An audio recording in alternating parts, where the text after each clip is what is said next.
వినేలా వెంట వెంట ఉండేలా గొంతులోని రాగాలు పంపాను ఈ గాలితో.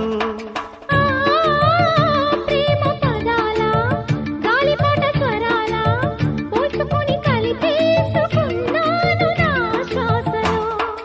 ఎక్కడ ఉన్నా ఇక్కడ తిన్న వెన్నే వేణువయే, కొంగురులాగి కొంటెతనాలే కంటికి వెలుగయే. వన్నెలలో వెన్నెలలే వెచ్చని వెల్లువలయ్యే వరసిది.